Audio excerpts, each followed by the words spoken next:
છો વિદ્યાર્થી મિત્રો? આજે આપણે જોશું કન્ટિન્યુઅસ પ્રેઝન્ટ ટેન્સ અને જે પાસ્ટ ટેન્સ છે તેનું આપણે કેવી રીતે એક્ટિવમાંથી પેસિવમાં ફેરવી શકીએ છીએ.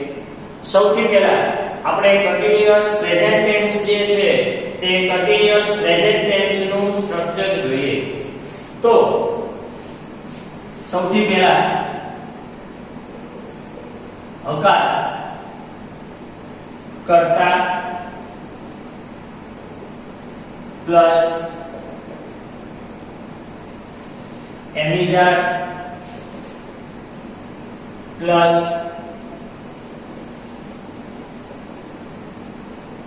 ક્રિયાપદને આઈએનજી કર્મ અને અન્ય શબ્દ. તો આ જે સ્ટ્રક્ચર છે તે હકારનું એક્ટિવ વોઇસનું સ્ટ્રક્ચર છે.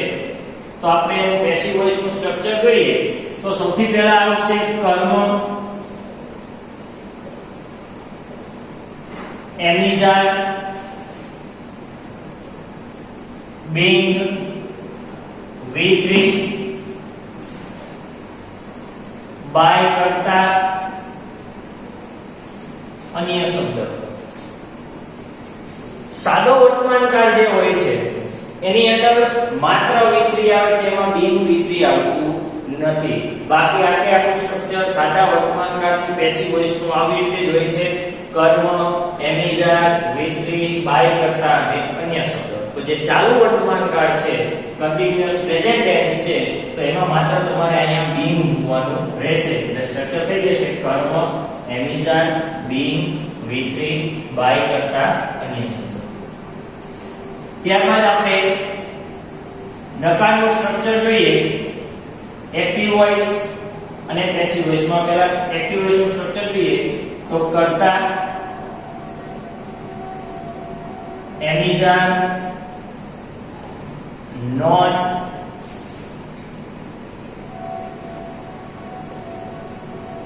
ક્રિયાપદને આઈએનજી, કર્મ, અન્ય શબ્દ. પેસિવ વોઇસમાં સૌથી પહેલા આવશે કર્મ, એમિઝાર, નોટ, being, V3, બાય કરતા અને અન્ય શબ્દ. તો જે નોટ આમાં મૂકી દેશો, સહાયકારક ક્રિયાપદ એમિઝાર પછી નોટ મૂકી દેશો એટલે આ સ્ટ્રક્ચર શું થઈ જશે? નકારનું થઈ જશે. એવી રીતે આપણે પ્રશ્નાર્થનું સ્ટ્રક્ચર જોઈએ. એક્ટિવ વોઇસ ને પેસિવ વોઇસ. પહેલા એક્ટિવ વોઇસનું સ્ટ્રક્ચર જોઈએ તો જે છે શરૂઆતમાં સૌથી પહેલા આવશે એમિઝાર, કોઈ પણ આવી શકે છે એમાંથી. એના પછી આવશે કર્તા, એના પછી આવશે ક્રિયાપદને આઈએનજી, કર્મ અને અન્ય શબ્દ પ્લસ ક્વેશ્ચન માર્ક. સહાયકારક ક્રિયાપદ પહેલા લઈ લો, કર્તાને પછી મૂકી દો એટલે થઈ જશે તમારી પ્રશ્નાર્થનું આખી વાક્ય રચના બની જશે, પ્રશ્નાર્થનું સ્ટ્રક્ચર બની જશે. હવે પેસિવ વોઇસનું જોઈએ તો એમિઝાર પહેલા આવી જશે, એના પછી એ છે કર્મ આવશે, એના પછી આવશે being, V3, ત્યારબાદ આવશે બાય કરતા, એના પછી આવશે અન્ય શબ્દ અને એને પછી આવશે ક્વેશ્ચન માર્ક. તો આ જે છે હકાર, નકાર અને પ્રશ્નાર્થ જે ચાલુ વર્તમાનકાળ છે તેનું હકાર, નકાર અને પ્રશ્નાર્થની એક્ટિવ વોઇસ અને પેસિવ વોઇસનું જે સ્ટ્રક્ચર છે આ મુજબ છે. હવે વિદ્યાર્થી મિત્રો જે પાસ્ટ ટેન્સ છે કન્ટિન્યુઅસ પાસ્ટ ટેન્સ, તો એનું જો તમારે સ્ટ્રક્ચર લખવું હોય તો સાવ સિમ્પલ થઈ જશે. આપણે પહેલા જોઈએ કે કન્ટિન્યુઅસ જો પાસ્ટ ટેન્સ હોય, શું હોય? Continuous past tense. તો માત્ર એક જ ચેન્જીસ કરવાનો રહેશે કે જે સહાયકારક ક્રિયાપદ છે તેમાં જ ફેરફાર થશે, બાકી કોઈ જગ્યાએ ફેરફાર થશે નહીં.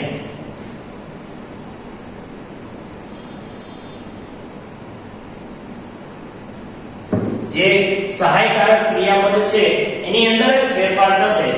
તો કન્ટિન્યુઅસ જે પાસ્ટ ટેન્સ હોય છે, હવે એમિઝાર છે તો એમિઝારની ચાલુ વર્તમાન કાળમાં આવે છે, તો ચાલુ ભૂતકાળમાં સહાયકારક ક્રિયાપદ તરીકે was અને were આવે છે. તો આપણે દરેક જગ્યાએ જે જગ્યાએ એમિઝાર લખેલું હતું તે જગ્યાએ આપણે was અને were લખી નાખવું, એટલે તમારું આ ચાલુ ભૂતકાળની એક્ટિવ અને પેસિવ નું સ્ટ્રક્ચર આખું તૈયાર થઈ જશે. બીજો કોઈ ચેન્જીસ કરવાનો આવતો નથી.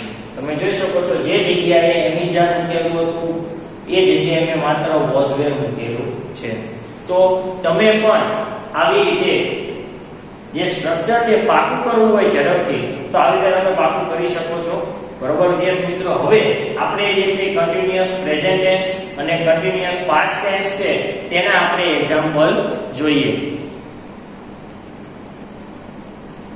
તો વિદ્યાર્થીઓ તમે અહીં જોઈ શકો છો કે આપણે સેન્ટેન્સ લખેલા છે. તો સૌથી પહેલા તમારે જે સેન્ટેન્સ છે તેને ઓળખવાનું છે કયા ટેન્સનું સેન્ટેન્સ છે. તો સૌથી પહેલા જુઓ અહીંયા એમ અને ing આવી રીતે આપેલું છે એટલે આ ચાલુ વર્તમાન કાળનું સેન્ટેન્સ કહેવાશે.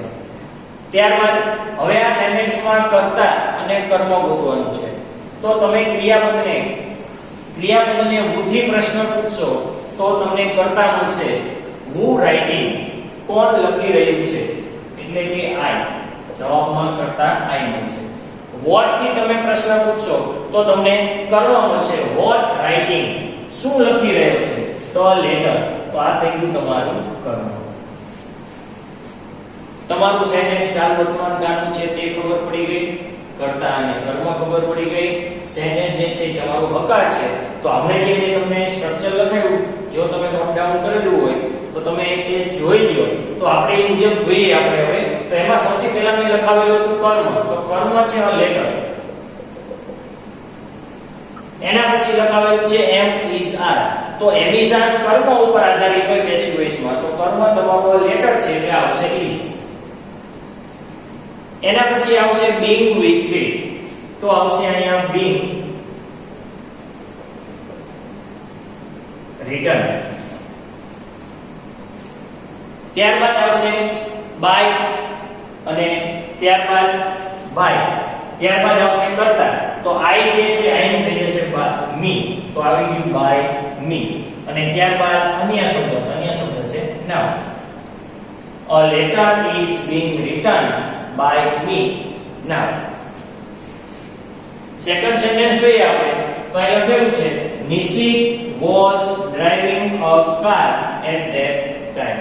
તો અહીંયા was અને ing આપેલું છે એટલે ખબર પડશે કે આ સેન્ટેન્સ કન્ટિન્યુઅસ પાસ્ટ ટેન્સ છે. ત્યારબાદ સેન્ટેન્સ તમારું કેવું છે, હકાર છે. તો તમારે હવે પહેલા કર્તા અને કર્મ ગોતવાનું રહેશે. તો who થી પ્રશ્ન પૂછો ક્રિયાપદને એટલે કર્તા તરીકે તમને નિશ્ચિત મળશે.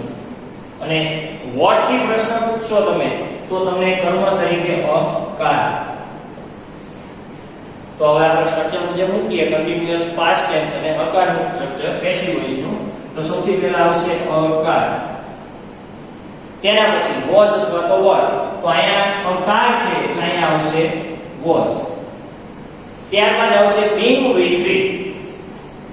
તો આવશે being અને driving છે એનું with થઈ જશે driven. ત્યારબાદ આવશે by કર્તા. તો અહીં નિશ્ચિત આપેલું છે તો અહીં આવી જશે by નિશ્ચિત. નામ આપેલું છે એટલે નામની આગળ માત્ર તમારે શું લગાડવાનું આવશે, by લગાડવાનું આવશે.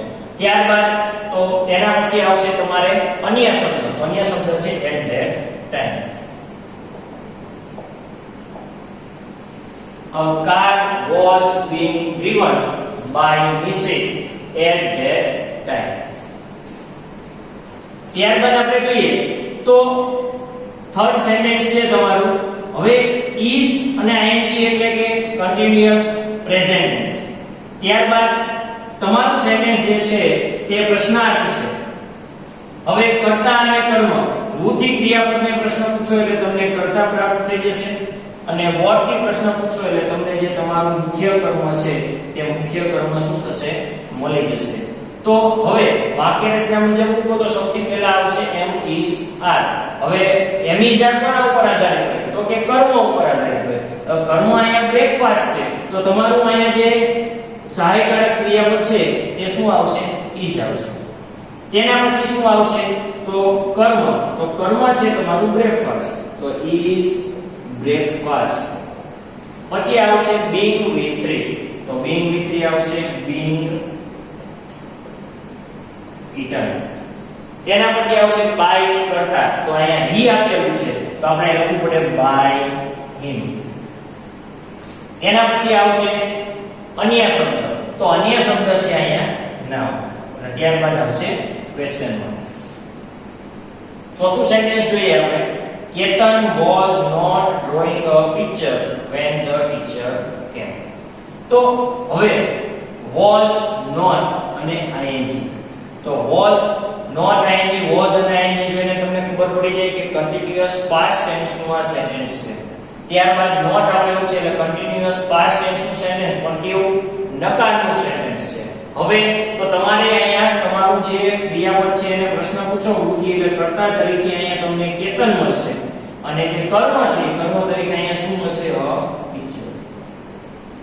તો વાક્ય રચના મુજબ આવશે સૌથી પહેલા કર્મ, તો કર્મ છે અ પિક્ચર. એના પછી was અથવા તો were, તો અહીંયા આપણે મૂકશું was. એના પછી આવશે not. ત્યારબાદ આવશે being with, તો being drawn. ત્યારબાદ આવશે by કરતા, તો અહીંયા કેતન આપેલું છે તો અહીં મૂકી દઈશું by કેતન. અને ત્યારબાદ જે અન્ય શબ્દ છે જે આપણું બીજું સેન્ટેન્સ જે સાદા ભૂતકાળનું છે એને આપણે અહીંયા મૂકી દઈશું when the teacher came. તો આવી રીતે તમે સેન્ટેન્સ બનાવી શકો છો. તો આના પછી હવે આપણે જોઈએ જે પરફેક્ટ પ્રેઝન્ટ ટેન્સ છે અને જે પરફેક્ટ પાસ્ટ ટેન્સ છે તેને તમે કેવી રીતે એક્ટિવ માંથી પેસિવ માં બનાવી શકો છો. તો સૌથી પહેલા આપણે એના સ્ટ્રક્ચર જોઈએ. હવે આપણે જોઈએ પરફેક્ટ પ્રેઝન્ટ ટેન્સ નું જે સ્ટ્રક્ચર આવે એક્ટિવ વોઇસ અને પેસિવ વોઇસ નું. પહેલા સ્ટ્રક્ચર જોઈએ. સૌથી પહેલા આપણે જે હકાર છે તે હકારનું સ્ટ્રક્ચર જોઈએ. એક્ટિવ વોઇસ નું સ્ટ્રક્ચર આવશે સૌથી પહેલા કર્તા પ્લસ have અથવા તો has પ્લસ V3 પ્લસ કર્મ પ્લસ અન્ય શબ્દ. જ્યારે પેસિવ વોઇસ માં સૌથી પહેલા આવશે કર્મ, ત્યારબાદ આવશે have અથવા તો has, તેના પછી આવશે been, તેના પછી V3 પ્લસ by કર્તા પ્લસ અન્ય શબ્દ. તો આ હકારનું સ્ટ્રક્ચર હતું. આપણે જેમ કહ્યું કે કન્ટીન્યુઅસ આપણે પ્રેઝન્ટ ટેન્સ અને પાસ્ટ ટેન્સ માં આપણે શું મૂકેલું હતું? being with મૂકેલું હતું. એવી રીતે જે પરફેક્ટ પ્રેઝન્ટ ટેન્સ છે અને જે પરફેક્ટ પાસ્ટ ટેન્સ છે તેની અંદર તમારે being with મૂકવાનું આવશે. ત્યારબાદ આપણે જોઈએ નકારનું સ્ટ્રક્ચર.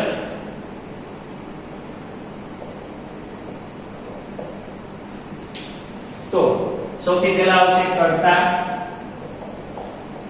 પ્લસ have અથવા તો has plus not plus V3 plus કર્મ પ્લસ અન્ય શબ્દ. તો જો પેસિવ વોઇસ છે તે પેસિવ વોઇસ માં આવશે સૌથી પહેલા કર્મ, have અથવા તો has plus not plus been, V3 by કરતા અન્ય શબ્દ. હવે તમે જોયું કે હેવેસ એ કરતા હકારની વાક્ય રચના હતી. જે હેવેસ હતું, હેવેસ પછી મેં ખાલી નોટ મૂકી દીધું એટલે તમારું આખું સ્ટ્રક્ચર સેટ થઈ ગયું છે નકારનું. હવે જોઈએ આપણે પ્રશ્નાર્થ.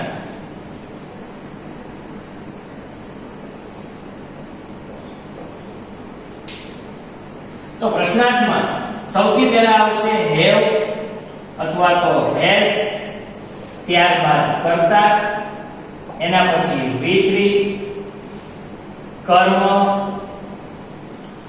અન્ય શબ્દ, ક્વેશ્ચન માર્ક. અને એના પછી પેસિવ સ્ટ્રક્ચર જોઈએ, એમાં પણ સૌથી પહેલા આવશે હેવ અથવા તો હેઝ, એના પછી કર્મ પ્લસ બીન, વી3 પ્લસ બાય કરતા પ્લસ અન્ય શબ્દ પ્લસ ક્વેશ્ચન માર્ક. તો આ જે સ્ટ્રક્ચર હતું તે તમારું પ્રશ્નાર્થનું હતું. હવે જો આપણે પરફેક્ટ પાસ્ટ ટેન્સ નું સ્ટ્રક્ચર બનાવવું હોય, આપણે શેનું? તો કે પરફેક્ટ પાસ્ટ ટેન્સ નું જો આપણે સ્ટ્રક્ચર બનાવવું હોય તો જે હેવેસ છે, હેવેસ ની જગ્યાએ માત્ર આપણે હેડ મૂકવાનું રહેશે. હેવેસ ની જગ્યાએ માત્ર જો આપણે હેડ મૂકી દઈએ તો તમારું જે સ્ટ્રક્ચર છે તે શેનું થઈ જશે? પરફેક્ટ પાસ્ટ ટેન્સ નું થઈ જશે.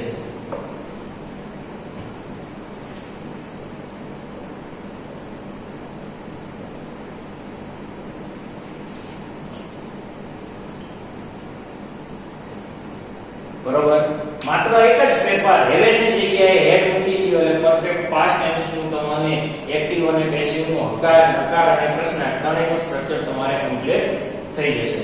તો હવે આપણે આના એક્ઝામ્પલ પણ જોઈએ.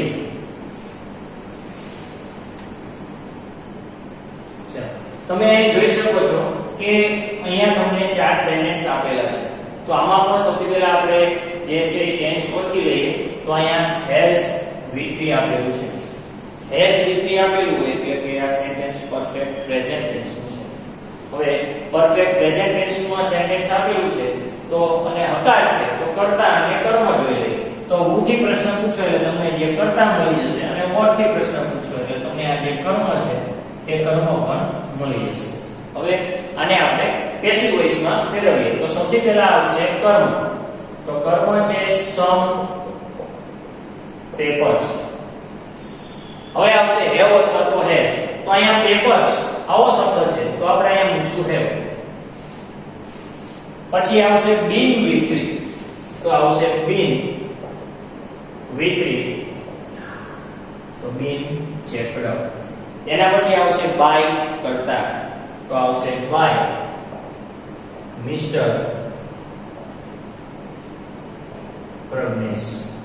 So some papers have been checked by Mr. Pragnesh. Second sentence જોવો છો તો તમને હેવ આપેલું છે અને V3 આપેલું છે. એનો મતલબ એવો થયો કે આ સેન્ટેન્સ પૂર્ણ વર્તમાન કાળનું છે. નોટ આપેલું છે એટલે પૂર્ણ વર્તમાન કાળનું સેન્ટેન્સ છે પણ કેવું છે? નકાર છે. તો હવે કર્તા અને કર્મ પદ્ધતિ. તો સૌથી પહેલા જે કર્તા છે તે વી થશે અને જે તમારું કર્મ છે તે કર્મ થશે ધ ફૂડ.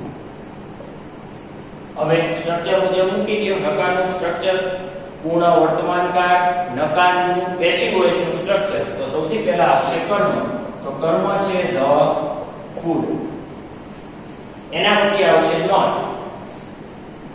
એના પછી આવશે હેવ અથવા તો હેઝ. તો ફૂડ આપેલું છે એટલે આપણે અહીંયા મૂકશું હેઝ. એના પછી આવશે નોટ. ત્યારબાદ આવશે બીન. પછી આવશે V3. ત્યારબાદ બાય કરતા. તો બી આપેલું છે તો આપણે મૂકશું બાય અસ. ત્યારબાદ અન્ય શબ્દ તો જે એડ છે તેને આપણે અહીંયા મૂકી દઈશું. The food has not been cooked by us yet. Third sentence જો I had finished my work before going to bed. તો had અને V3 આપેલું છે એટલે આ સેન્ટેન્સ તમારું શેનું થઈ જશે? પૂર્ણ ભૂતકાળનું એટલે કે પરફેક્ટ પાસ્ટ ટેન્સનું. કર્તા જે છે તે I છે અને જે કર્મ છે તે કર્મ શું થઈ જશે? my work. સ્ટ્રક્ચર મુજબ મૂકીએ આપણે. પૂર્ણ ભૂતકાળ હકારનું પેસિવ વોઇસ નું સ્ટ્રક્ચર જો તો સૌથી પહેલા આવશે my work. એના પછી આવશે had. પછી been V3. તો been finished. તેના પછી આવશે બાય કરતા, તો અહીંયા આપેલું છે આઈ, એનું થઈ જશે બાય મી. ત્યારબાદ અન્ય શબ્દ, તો અન્ય શબ્દ આવશે before going to bed. My work had been finished by me before going to bed. ત્યારબાદ જો કે અહીંયા હેડ આપેલું છે એટલે કે પૂર્ણ ભૂતકાળ, ક્વેશ્ચન માર્ક છે એટલે પૂર્ણ ભૂતકાળની પ્રશ્નાર્થની વાક્ય રચના પેસિવ વોઇસ ની રહેવાની થશે. તમારું જે કર્તા છે તે કર્તા યુ આપેલું છે. વોટ સોલ, શું વેચવાની વાત અહીંયા છે તો કે યોર ઓલ્ડ ટીવી, તો આ જે છે તમારું શું થઈ જશે, કર્મ થઈ જશે. તો વાક્ય રચના મુજબ આપણે મૂકી દઈએ તો સૌથી પહેલા આવશે જે સાઈડ આ ક્રિયાપદ હેડ છે તે, તો આપણે અહીંયા હેડ મૂકી દઈએ. ત્યારબાદ આવશે કર્મ, તો કર્મ છે તમારું યોર ઓલ્ડ ટીવી, તો હેડ યોર ઓલ્ડ ટીવી. પછી આવશે બિંગ V3, તો આવશે બિંગ સોલ્ડ. ત્યારબાદ આવશે બાય કરતા, તો યુ આપેલું છે તો એનું થઈ જશે બાય યુ. ત્યારબાદ અન્ય શબ્દ, તો અહીંયા છે before